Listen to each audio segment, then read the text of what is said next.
सारा प्रणाम। समय शिखर में आपका स्वागत है। मैं संजय मिश्र। पूर्व मुख्यमंत्री, झारखंड के पहले मुख्यमंत्री बाबूलाल मरांडी रह चुके हैं। बाद में इन्होंने झारखंड विकास मोर्चा के नाम से अपनी पार्टी का गठन किया और झारखंड में एक मजबूत पकड़ भी बनाई। झारखंड विधानसभा चुनाव में इन्होंने अकेले चुनाव लड़ने का ऐलान कर दिया है 2019 आते आते, यानी इनकी पार्टी सभी 81 सीटों पर लड़ेगी चुनाव। इनका कहना है कि ये महागठबंधन के पक्ष में हमेशा रहे हैं, लेकिन किसी दल ने मजबूती के साथ महागठबंधन के लिए रुचि नहीं दिखाई है। ऐसे में ये क्या करते, क्योंकि समय कम था और चुनाव की तैयारी भी करनी थी। इसलिए उहापोह में रहने के बदले इन्होंने अकेले चुनाव लड़ने का फैसला कर लिया।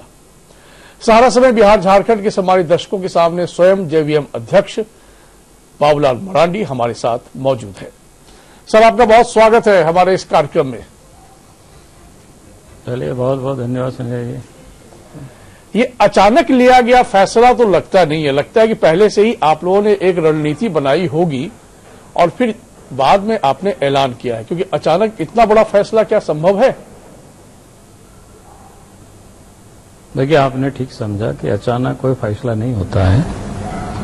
और पूर्व कभी जो हमारे अनुभव रहा है, जैसे मैं पीछे मुड़ करके देखता हूं तो 2009 को याद करते हैं। हमने गठबंधन किया था, गठबंधन से चुनाव लड़े, अच्छे परिणाम भी आए।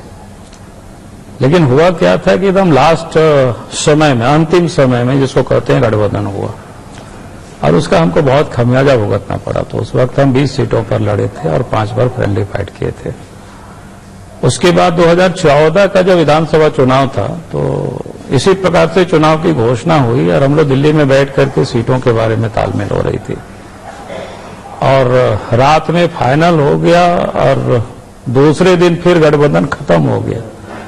और उस समय हमारी बहुत तकलीफ उठानी पड़ी हमको, क्योंकि हमारे कई एक विधायकों को बीजेपी ने तोड़ लिया था, कई एक को जेएमएम ने तोड़ लिया था और उसके बीच में हमें जनता के बीच जाना पड़ा, जिसको कह सकते हैं एकदम अनन फनन में हम कोई चुनाव के मैदान में गए। जो हमारी तैयारी थी गठबंधन की वो भी नहीं हो सका और गठबंधन की चर्चा पिछले 6 महीना से उस समय भी चल रहा था। इस बार जब लोकसभा चुनाव का परिणाम हुआ, लोकसभा तो हम लोग गठबंधन के साथ ही चुनाव लड़े थे, उस समय भी क्या कठिनाई हुई थी हमको पता है। उसके बाद हमने मई के बाद जून में, जुलाई में हमने अपनी ओर से प्रयास किया कि गठबंधन हो जाए। अगर हमें मिलकर के लड़ना है तो हर किसी को पता होना चाहिए कि कौन कहां से लड़ेगा, कितनी सीटों पर लड़ेगी। लेकिन हमने देखा कि किसी ने कोई बहुत रुचि ही नहीं दिखाई, कोई बात करने को तैयार नहीं है। ऐसा क्या फैक्टर था बाबूलाल जी? तब बार आप महागठबंधन की वकालत तो करते रहे, लेकिन ऐसा क्या आप में लोगों ने दिलचस्पी नहीं दिखाई, रुचि नहीं दिखाई?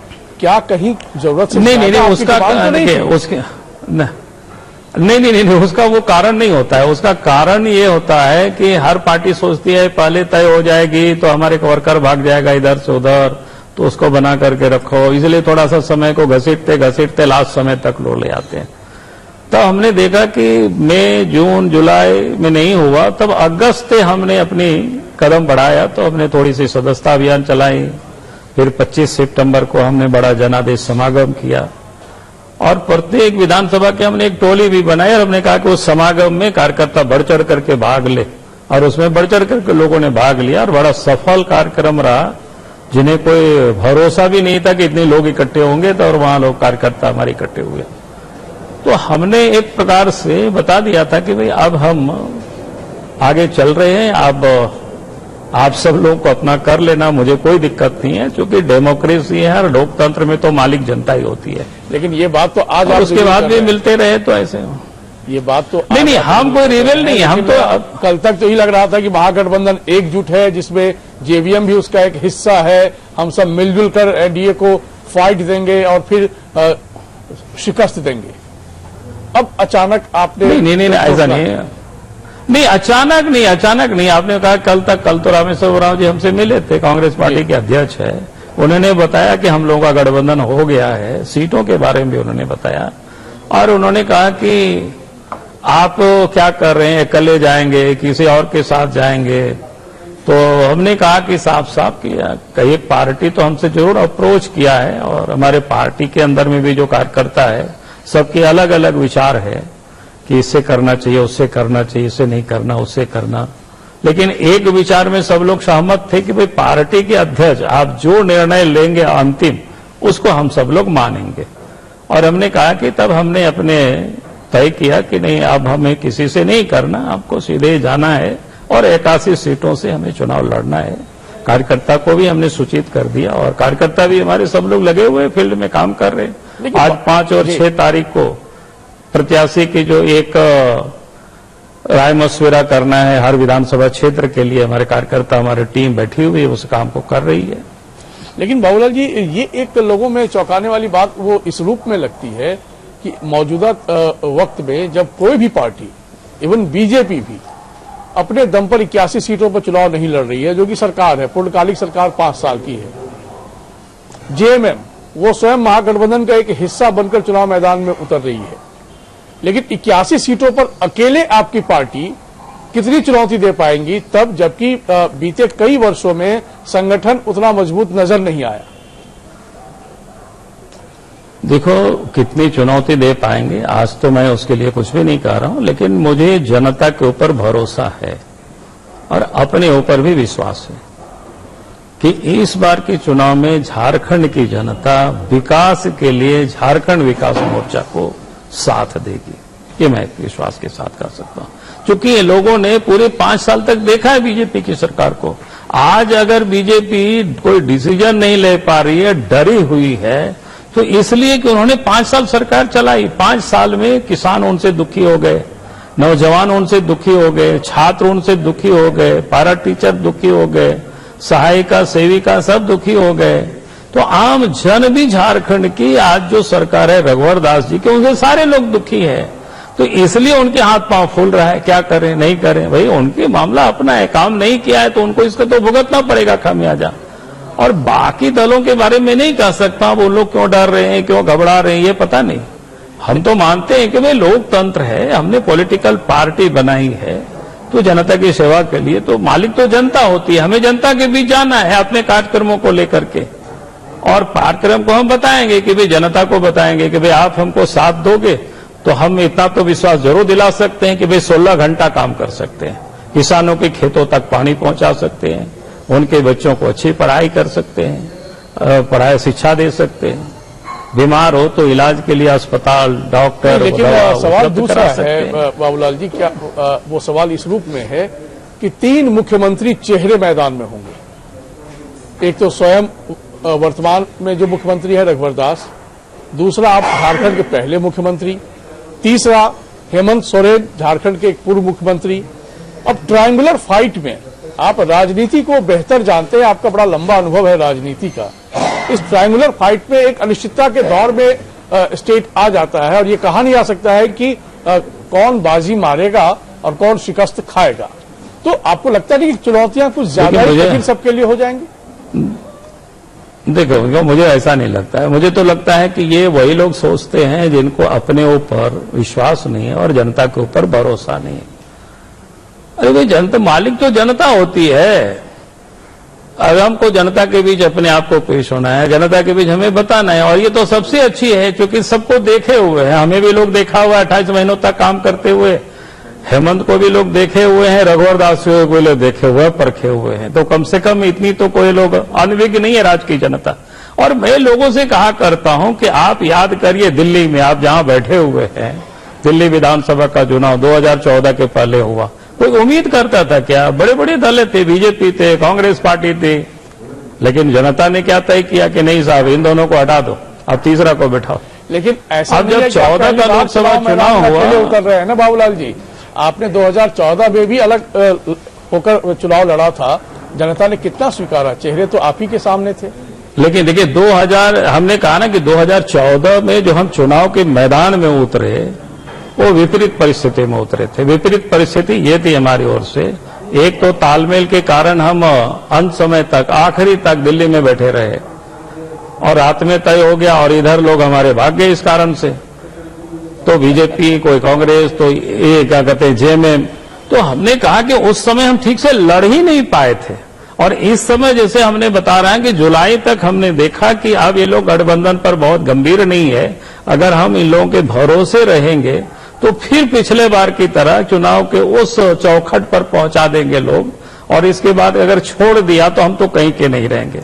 और इसलिए हमने तैयारी अपने आप को शुरू, इसलिए आज तो हम बिल्कुल तैयार हैं, एक एक विधानसभा के लिए तैयार हैं, अब एक एक क्षेत्र के लिए हम तैयार हैं। इसलिए इस बार जो हम चुनाव के मैदान में जा रहे हैं, हम तैयारी के साथ जा रहे हैं जनता के बीच में, तो हमारी इस बार कोई कठिनाई नहीं है। आप देख रहे होंगे मैं निश्चिंता से बैठे हुए। तो क्या झारखंड ये मतलब निकाले कि आप जब जब महागठबंधन के हिस्सा रहे आपको छला गया, जैसा कि आप संकेत देना चाह रहे हैं? यानी हाथ मिलाया, दिल कभी नहीं मिला आपका, और बहुत देर जाकर आपको ये ध्यान आया कि भाई अब एकला चलो रे? नहीं, हम तो अपनी ओर से दिल को मिलाने की बहुत कोशिश की, लेकिन लगा कि थोड़ी सी, जो हमने कहा कि समय से जब लोग नहीं चलते हैं, समय से अगर आप काम नहीं करेंगे तो फिर सबको दिक्कत होती है, और सबको उसकी कठिनाई भुगतना पड़ा है। आज जो हालत पैदा हुई है राज्य में, अगर बीजेपी आज राज्य में सत्ता में बैठी हुई है, तो मैं लोगों से कहा करता हूं कि वो उसके लिए बीजेपी उतनी काबिलियत उनकी नहीं है, बल्कि हम सब लोगों की जो अपोजिशन की न काबिलियत के कारण आज इसीलिए हमने तय किया है कि नहीं, इस बार हम बीजेपी को अकेले हम इसको रोक देंगे, इस बार बीजेपी को। और आज मैं बोल रहा हूं रोक देंगे, तो आप ये निश्चित रूप से लिख लीजिए, अब 23 तारीख को जब काउंटिंग होगा तो आप देखेंगे झारखंड के इस बार परिणाम।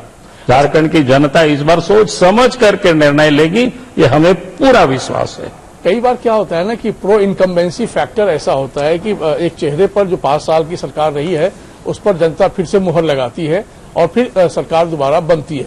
ऐसा कई राज्यों में ट्रेंड देखा गया है, और मौजूदा सरकार जो एनडीए की है झारखंड में, उसको पूरा और पक्का भरोसा है कि उसने विकासोन्मुख इतने काम किए हैं जो उनसे पहले बीते 13-14 साल में कभी नहीं हुआ। तो ऐसे में आपके दावे को लोग कितना सम्मानित करेंगे और इन्हें कैसे चुनौती दे पाएंगे आप? देखो, चुनौती तो हमें नहीं देना है ना, हमें क्या करना है चुनौती क्या, हमें तो जनता के बीच अपने आप को पेश होना है। उसके लिए हमें जितना हम घूम सकते हैं, जितना लोगों के बीच, निर्णय तो जनता को लेनी है, मालिक तो जनता है, और हमें मालिक के ऊपर पूरा भरोसा है कि इस बार मालिक कोई गलती नहीं करेंगे। मालिक लोग जान चुके हैं, सबको देख चुके, परख चुके हैं। और रही बीजेपी की बात, उनके तो हाथ पांव खुद खुल रहे हैं। आपने देखा पिछले दिनों वो बड़े बड़े बातें करते हैं, भाई भिन्न भिन्न पार्टी के जो एमएलए थे उन लोगों को लाके ज्वाइन कर रहे हैं। अगर उन्होंने इतना काम किया तो उस क्षेत्र में उनके कार्यकर्ता चुनाव लड़े थे। इसका दूसरा तो उन लोगों को आज जिताने के उनके पास साहस इतना काम किया कि बाकी दल के नेता को लगा कि भाई इससे अच्छी पार्टी कुछ नहीं हो सकती, चलो इसी को ज्वाइन करो। ये भी तो एक मतलब निकाला जा सकता है। नहीं, मैं दूसरी कह रहा ना, वो तो ठीक है, जो सत्ता में बैठे, जहां बोले जहां मधु होता है तो वहां मक्खी जाती ही है, वहां चींटी जाती है, उसमें कहीं कोई दो मत नहीं है। लेकिन मेरा इतना ही कहना है कि भाई उनके पास जब वो वर्कर थे, पिछले बार उन्हें चुनाव लड़ाए थे और उन्होंने इतना काम किया, तो उन वर्करों के ऊपर उनको भरोसा ही नहीं, तो फिर उधर से इधर उधर काहे वो ताक झांक कर रहे, इधर से लोगों को काहे ढूंढ करके ले रहे हैं। तो इससे समझ में आता है उनको ना अपने कामों पर भरोसा है, ना अपने कार्यकर्ताओं के ऊपर भरोसा है, और इसलिए उन्हें दूसरों जगह से ला रहे हैं। इसलिए उनकी जो हालत कितनी खराब है इससे साफ दिख रहा है उनकी। ठीक सर, 2-3 कॉमन ट्रेंड झारखंड में देखे गए हैं। जब जब चुनाव हुए हैं राज्य के गठन के बाद से, तब एक कॉमन ट्रेंड तो ये रहा है कि हर बार आधे से ज्यादा विधायकों को जनता ने नकारा है हर चुनाव में। संख्या थोड़ी आगे पीछे हो सकती है, लेकिन 50% से ज्यादा तो हर चुनाव में रहा है कि जो सिटिंग एमएलए रहे हैं जिस भी पार्टी के, उनमें से आधे से ज्यादा लोगों को जनता ने नकारा है। इस बार ट्रेंड किस ओर जाता हुआ आपको दिखता है? देखिए, मैं ये तो नहीं कहूंगा कि कौन हारेगा, लेकिन इतना मैं जरूर कहूंगा, इस बार झारखंड विकास मोर्चा को राज्य की जनता उतनी सीटें जरूर देगी कि हम आराम से इस राज्य में सरकार बना सके। 2005 की बात करें तो 50 सिटिंग एमएलए हारे। 2009 की बात करें तो 61 एमएलए को दोबारा जनता ने आने का मौका नहीं दिया। 2014 की बात करें तो 55 एमएलए को जनता ने नकार दिया। यानी 81 विधानसभा सीटों वाली झारखंड में जनता ने आधे से ज्यादा हर बार एमएलए को नकारा है। तो ये अनुभव किस ओर आपको ले जाता है? क्या आपका सिलेक्शन एक ऐसे प्रत्याशी को लेकर होगा जो एक तो आपको धोखा न दे चुनने के बाद, क्योंकि हर बार आप धोखा गच्चा खाते रहे हैं और फिर आप अदालतों का चक्कर भी लगाते रहे हैं, खैर नहीं, मैं संजय जी हमसे थोड़ा डिफर करते हैं। आप जो बोले धोखा, हम बोले किसी के घर में कोई डाका डाल दे जी, और आप कहे साहब आप क्यों सोए हुए थे इसलिए आपके घर में डाका डाले, लेकिन सर डाका- आप क्यों नहीं लड़े, तो ये तो गलत बात है भाई। और डाका बीजेपी वालों ने डाला भाई, 10 शेड्यूल की इजाजत नहीं देती है। अरे इसके लिए थाना है, इसके लिए अदालत है, इसके लिए न्यायाधिकरण है, तो ये तो सब कुछ ये लोग ऐसा काम करते हैं और लोग हम ही को बोलते हैं कि लोग भाग गए। हम बोले यार पैसा दिया किसने, पद किसने दिया, अरे बताओ सब साफ है। 10 शेड्यूल का किसने उल्लंघन किया। आप जिनके घर में डाका डाला तो उसकी थाना में तो सुनवाई होगी ना, डकैत को पकड़ेंगे, चोर को पकड़ेगा, तो उल्टे आप लोग हम ही को बोलते हैं कि आप नहीं, भाग हम गए आपसे फिर कुछ भाग नहीं कह रहे, गए। हमने हम बोले आपके इस अनुभव बार आपके में रखा। अरे मैं नहीं, हाँ नहीं, मैं वही कह रहा हूं कि इस बार बीजेपी उस लायक ही नहीं रहेगी जो हमारे यहाँ वो डाका डाले। यही लेकिन मैं एक कह ट्रेंड सकता हूं। और कॉमन रहा है झारखंड में सर, जो हर इलेक्शन में देखा गया है, किसी भी दल को बहुमत नहीं मिला चुनाव के बाद। चाहे 2005 की बात कर लें, 2009 की बात कर लें, 2014 की बात कर लें, ऐसे में जो फैक्टर्स कई काम आते हैं सरकार बनाने को लेकर, तो क्या आपको लगता है कि चुनौतियां कई तरफा है? चुनौतियां तो रहती हैं राजनीति में, लेकिन इस बार सारे रिकॉर्ड टूट जाएगा, ये मैं कह सकता हूं। और नए रिकॉर्ड इस बार बनेगी। जो मिथक था कि इस राज्य में कोई बहुमत की सरकार नहीं बन पाती है, तो ये सिंगल पार्टी गवर्नमेंट नहीं बन पाती है, इस बार ये सब क्या कहते हैं मिथ्य को तोड़ देगी जनता।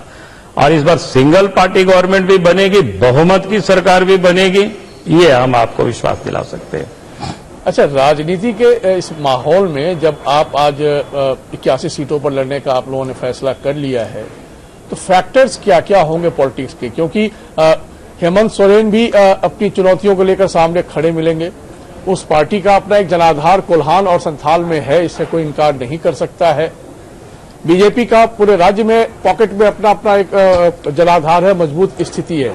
लेकिन जेवीएम 2019 में खुद को झारखंड के कितने हिस्सों में अपने आप को मजबूत देख पाती है? और जनता की जो बात आप बार बार कह रहे हैं, जनता कितना आपको अपना सकती है ऐसे में, तब जबकि आप लंबे समय से सत्ता से बाहर, आप और आपकी पार्टी? देखो, लोकतंत्र में तो मालिक जनता ही होती है। जो भी निर्णय लेना होता है जनता को। रही बात कि हम क्या मुद्दों को लेकर के जाएंगे, तो हमारा बिल्कुल क्लियर है। मैंने बार बार कहा, लोगों से कहते रहता हूं, भाई अगर मरीज जो होते हैं डॉक्टर के पास जाते हैं तो डॉक्टर पहले मरीज की तकलीफ को सुन लेते हैं, समझ लेते हैं, इसके बाद इलाज शुरू करते हैं। हम तो इस प्रदेश के मुख्यमंत्री रहे हैं और पिछले 12-13 साल से हम झारखंड की गलियों में हम घूम रहे हैं, तो लोगों की तकलीफ को मैं जानता हूं, किसानों की तकलीफ को जानता हूं, नौजवानों की तकलीफ को जानता हूं, गरीबों की, मजदूरों की दर्द को मैं जानता हूं। तो हमने कहा कि भाई ये जो लोगों की तकलीफ है, किसानों के खेतों तक पानी पहुंचाना, उनके बाल बच्चे अच्छे स्कूलों में पढ़े, ठीक से वो सब पढ़े, ये उनकी तकलीफ है, उनकी दर्द है। यहां उद्योग धंधे के लिए बिजली 24 घंटा मिले, ये आम लोगों की ये चाहत है। नौजवान आप बेकार बेरोजगार भटक रहे। मुख्यमंत्री हमारे तो हर मंच से कहते हैं कि उन्होंने जितना इनका ख्याल रखा है किसानों का, जितना रोशनी का ख्याल रखा उनकी सरकार ने, और जितने 5 वर्षों में उन्होंने इन सब चीजों पर फोकस करके काम किया है, उतना किसी भी सरकार ने काम नहीं किया, इंक्लूडिंग यू। वही तो मैं कह रहा हूं ना कि ये क्या काम किए। अगर ये काम किए होते तो बताते थे कि 5 साल में कितनी गांव में कितनी सिंचाई की सुविधा उपलब्ध कराई, ये इनको बताना चाहिए। तो इनका जीरो है। क्या किया इन्होंने? आप किसानों को 5,000-6,000 रुपया बांट रहे हैं। भाई 5-6 हजार में किसानों की तकलीफ नहीं मिटने वाली है। किसान चाहते हैं उनके खेतों में पानी। शुरुआत भी तो इसी सरकार ये उन्होंने ने काम नहीं किया। क्यों नहीं किसी और सरकार ने सोचा इस कहां शुरू किया? कम से कम 6,000 रुपया हमने कहा कि हम सरकार का ही फैसला था। अरे हमने कहा कि 6,000 से किसानों की दर्द तकलीफ नहीं समाप्त होगी। किसानों को खेतों में पानी चाहिए, पानी। उनके बेटा बेटी को अच्छे स्कूलों में पढ़ाई चाहिए, उनके अच्छे से पढ़ सके, किसान के बेटा भी इंजीनियर बन सके, डॉक्टर बन सके, डिप्लोमा कर सके। उसकी ये सरकार ने कुछ व्यवस्था नहीं की थी। हमने जो व्यवस्था करके गए थे गरीबों के लिए, उसको उन्होंने हटा दिया। नहीं, मैं कोई सपना नहीं यही सपना दिखाती है जनता को, पर मिलता क्या है जनता को? सर देखिए, ये 72 साल ये सपना तो बीजेपी वाले दिखाते हैं। इसलिए कहाँ कह रहे हैं, हम तो वो भी नहीं कह रहे कि हम बुलेट ट्रेन चलवा देंगे, तो हम नहीं कहे, हम तो कोशिश करेंगे कि पैसेंजर ट्रेन रोज दिल्ली आवे जाए, रोज मुंबई आ जाए, ताकि हमारे गरीब लोग यहाँ वहां घूमते हैं आराम से जा सके। जो आम लोगों की जो जरूरत है उसके लिए हम लड़ाई लड़ेंगे, उसकी हम सुविधा उपलब्ध कराएंगे लोगों को। तो हमने बार कहा कि हम कहाँ कह रहे हैं स्मार्ट सिटी बनाएंगे, हम तो कह रहे हैं गांव में हम सिंचाई की सुविधा किसानों को उपलब्ध कराएंगे, गांव में सड़कें उपलब्ध कराएंगे, बिजली उनके घर तो ठीक से पहुंचे। इन्हें 5 साल में 1 मेगावाट भी बिजली इन्होंने अतिरिक्त नहीं पैदा करवा पाए। जब राज्य के मुख्यमंत्री रघुवर दास जी ओथ ले रहे थे तो 400-500 मेगावाट बिजली पैदा हो रही थी, अब तो वहां 150 मेगावाट पैदा हो रही है। बताओ, ये तो अजीब हो गया भाई। इसके बाद भी अगर मुख्यमंत्री कह रहे हैं कि झारखंड विकास कर रहा है, तरक्की कर रहा है, तो मुझे कुछ भी नहीं कहना है। सर, एक चर्चा हमेशा अभी इन दिनों चल रही है झारखंड में, जो कि 5 चरण में चुनाव हो रहे हैं। सरकार का ये दावा रहा है बीते कई वर्षों में कि नक्सलियों की उन्होंने कमर तोड़ दी। चुनाव आयोग ने अपने प्रेस कॉन्फ्रेंस में कहा कि झारखंड में 19 जिले नक्सल प्रभावित हैं और उन 19 में से 13 जिले अति संवेदनशील नक्सल प्रभावित हैं। तो क्या आपको लगता है कि झारखंड में वाकई 5 चरणों में चुनाव होने लायक भौगोलिक स्थिति है या वाकई वास्तविक स्थिति है? देखिए, हम तो पहले से ही कह रहे थे कि राज्य की हालत खराब है, लॉ एंड ऑर्डर खराब है। ये तो बीजेपी खुद ही रघुवर दास जी ढींग हाँक रहे थे, उग्रवाद खत्म हो गया, अमन चैन आ गया, लेकिन अब तो कलाई खुल गई उनकी, या तो बतानी चाहिए उनकी। क्योंकि उस दिन हम भी इलेक्शन कमीशन की जो प्रेस को ब्रीफ कर रहे थे उसको हम सुन रहे थे। उन्होंने साफ कहा कि भाई 24 में से 19 जिला उग्रवाद से प्रभावित है, उसमें भी 13 अति प्रभावित है और 81 में से 67 विधानसभा उग्रवाद से प्रभावित है। ये राज्य सरकार की रिपोर्ट है, इसलिए हम 5 चरणों में चुनाव करा रहे। हम तो उम्मीद कर रहे थे कि भाई चलो एक में ये करा पाएंगे रघुवर दास जी, ये तो मुझे पहले से पता था ये नहीं करा पाएंगे, लेकिन हमें लगा कि चलो कम से कम 5 पिछले बार हुआ, इस बार 3 या 4 में तो जरूर कराएगा, इतना तो जरूर उन्होंने सुधारा होगा राज्य में, लेकिन ये तो नहीं कर पाए। तो इससे इनकी कलाई तो खुल गई। अब राज्य की जनता जो थोड़े बहुत लोगों को झांसा दे रहे थे बड़े बड़े होर्डिंगों में, भाषणों में, अब वो तो सब इनकी खुल गई पोल पट्टी कि भाई इन्होंने कुछ नहीं किया 5 साल तक, खाली डींगे हाँके रहे, गप्पे लड़ाते रहे। तो इसलिए हमने कहा कि भाई ये जो बड़े बड़े जो बातें करते हैं वो बातें हैं, बातें तक ही वो रह गई हैं, अब लोगों को समझ में आ रहा है। लेकिन बाबूलाल जी, एक जनता के मन में एक ये भी सवाल आता है कि आप भी अपोजिशन में हैं, जेएमएम भी अपोजिशन में है, कांग्रेस भी अपोजिशन में है और आमने सामने आपके सामने अपोजिशन भी होगा, आपके सामने सरकार के भी बीजेपी की भी उम्मीदवार होंगे। तो ऐसे में कौन किसको कटघरे में खड़ा करेगा? सब तो बीजेपी को, या आप जेएमएम को, जेएमएम आपको, कांग्रेस आपको? तो जनता के लिए तो बड़ी दुविधा की स्थिति है। पहली बात तो देखिए मैं पहली बात तो कह रहा हूं कि भाई कांग्रेस पार्टी तो यहां सत्ता में नहीं है, ना जेएमएम सत्ता में है यहां, तो फिर हमें उनके बारे में क्यों बोलना? बताओ, यहां जो सत्ता में पिछले 5 साल से बीजेपी है, तो उसी बात को हमें बताएंगे नहीं। 5 साल इन्होंने कुछ नहीं काम किया, उद्योग के नाम पर ही हाथी उड़ाते रहे सज्जन, और हाथी उड़ाने में 900 करोड़ रुपया खर्च कर गए। एक आखिरी सवाल, क्योंकि झारखंड की राजनीति का ये भी ट्रेंड देखा गया है कि पोस्ट पोल सिनेरियो जो होता है वो अलग होता है और प्री पोल सिनेरियो अलग होता है। तो आपके 81 सीटों पर अकेले चुनाव में लड़ने का एक दावा है। दूसरा, और क्या आप भी इस चुनाव मैदान में उतरने जा रहे हैं विधानसभा चुनाव में? देखिए, पहले तो कहूंगा कि आज और कल हमारे कार्यकर्ता राजसुमारी कर रहे हैं, तो फिर पार्टी का क्या विचार बनेगा उसके बाद आगे तय करेंगे। लेकिन आप इस बात का खंडन भी नहीं कर रहे हैं आज? नहीं, मैंने कैसे, हम अपने ओर से क्या बोलेंगे? अब पार्टी जब आए राजसुमारी कर रही है, आज कर रही है, कल भी करेगी। आज 33 विधानसभा क्षेत्रों की राजसुमारी करेगी, कल 48 विधानसभा क्षेत्रों पर राजसुमारी करेगी, और इसके बाद जो आएगी उसके बाद फिर तय होगी कि भाई क्या करना है, नहीं करना है। तो जो कार्यकर्ताओं का जो निर्देश होगा वही काम करेगी बाबूलाल मरांडी। जेवीएम को हमारी ओर से शुभकामना राजनीति में अगले कदम के लिए। और जाहिर सी बात है, चुनौतियां आपको भी बहुत कुछ उठानी पड़ेंगी, देखनी पड़ेंगी, और संघर्ष का रास्ता अभी खत्म नहीं होता नजर आ रहा है। आपने हमें समय दिया, हमसे बातचीत की, आपका बहुत बहुत धन्यवाद। चलिए, बहुत बहुत। तो बाबूलाल मरांडी, जिनकी पार्टी ने तय कर लिया है कि अब चाहे कुछ भी हो हम अकेले चलेंगे और जनता उन्हें अपना सिर माथे रखेगी। यानी कुल मिलाकर इनका दावा यह है कि इस बार चौंकाने वाले नतीजे होंगे। 23 दिसंबर को आप देखिएगा, इंतजार कीजिएगा। लेकिन दावे अपनी जगह, पर झारखंड की राजनीति में कई हलचल हैं। जेएमएम को आप कमतर नहीं आंक सकते। एनडीए अपने आप में एक मजबूत स्थिति में है। तो ऐसे में बहुत सारे रंग और भी आने वाले वक्त में दिखेंगे। फिलहाल इतना ही। सहारा प्रणाम।